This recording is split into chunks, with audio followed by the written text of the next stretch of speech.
do you know where home is? So if, when you're done this life and you're no longer here, essentially the question is like, where do you go when you die? And again, I'm going to answer this with the knowledge that I've been given, and some people will align with it, some people will not align with it, but I can only tell you the information that I have.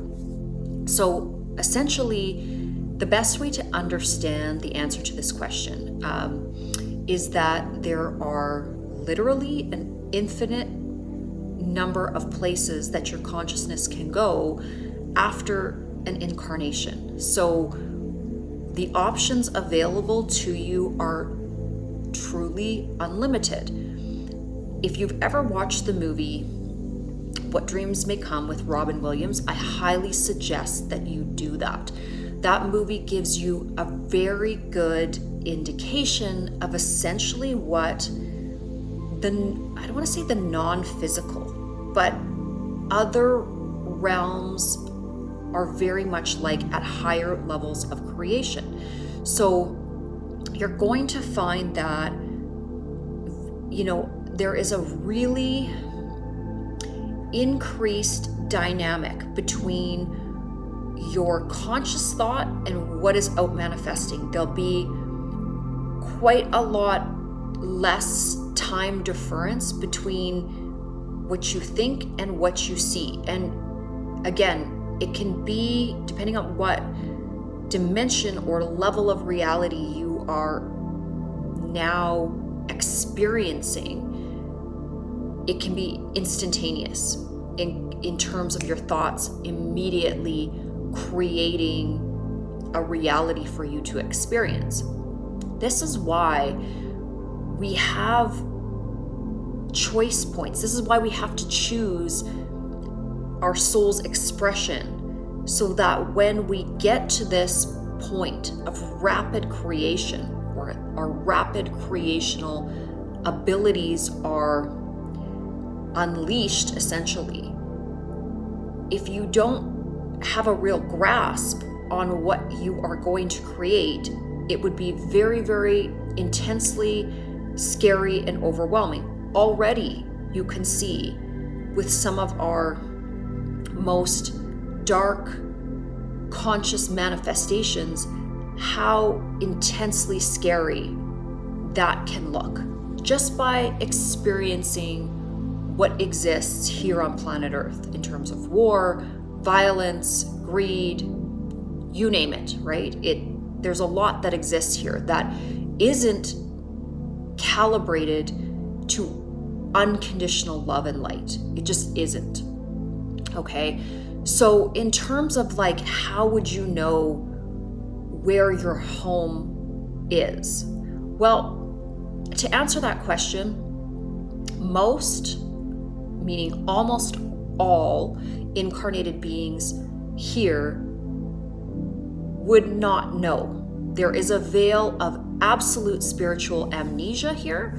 You would not know where you are from, or the mechanism of the lessons and the learning that you're here to move through wouldn't work. You just physically wouldn't, mentally, physically, they wouldn't have any effect on your soul's progression if you had all of that information. So again, you really are not going to know this in this incarnation. Now, if for some reason you have what I would call these extrasensory gifts, where you do have memories of past lifetimes and other planets, other planetary systems, other constructs of life and expression of consciousness, then you will 100% know that you experience those things. And it's not,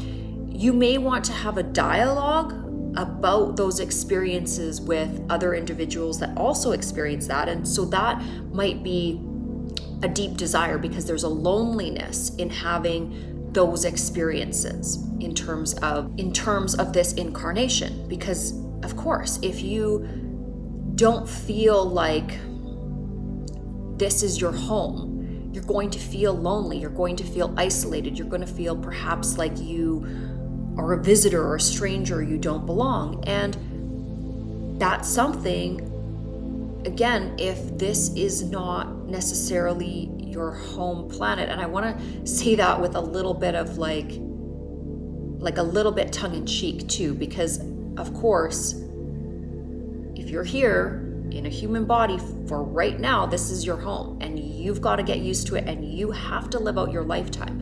Walking around saying, you know, I'm not from here isn't going to do you any good. You are from here in this lifetime, and you have to complete this lifetime, and you have to do a good job of it. So what knowing that you're on the road home, or knowing that maybe you don't identify with wanting to really stay here for the long term, all that will do is kind of give you a little bit of mental peace that there are other very beautiful expressions of creation in the universe, okay? And there are places that are very heaven-like. So in terms of things being very peaceful and gentle, and, you know, not a lot of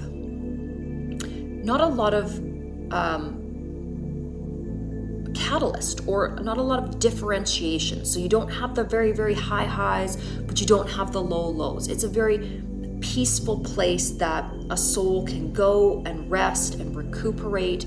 And again, it's these beautiful expressions of existence and creation do exist at the higher octaves, in terms of where a soul can go after their lifetime. There are places of learning, so where we really assimilate what our soul has gained from past lifetimes, where we work with our soul family, with other spirit guides, with other creational beings, okay? And I don't know why this concept is so difficult for people to understand, because you look at Earth and how many species are there here? And so why is it such a difficult concept to believe or integrate into your, you know, spectrum of knowledge that there might be something beyond this lifetime and other forms of creation all over the entire universe? In fact, it is so far-fetched to think that we are the only isolated planet in the entirety of what exists, the vastness of what exists. It's so ignorant, okay? And I'm not saying that to make somebody that believes that planet Earth is the only planet that life exists on. I'm not saying that to say that you are stupid. I'm just saying that the likelihood that we are the only planet in all of the universe that life exists on is just not reasonable, okay? And so if we go another step further and we understand that, yes, okay, life exists elsewhere, and that there's a purpose in it, and there is a grand design to everything within the universe, then we can also open the doorway of our mind to understand that there is also other lifetimes, that we are energy, and that we are always in flux, even from one week to another, one day to another, one moment to another. We are changing. The cells in our body are continually changing over. I am not the same semblance of tissues I was when I was 10 years old or 20 years old. Everything is different. Okay, so everything is always in movement. And so we have to realize that the same things happen in the higher realms. Okay, and I may make more videos about this, but hopefully this helps in terms of the question that I received.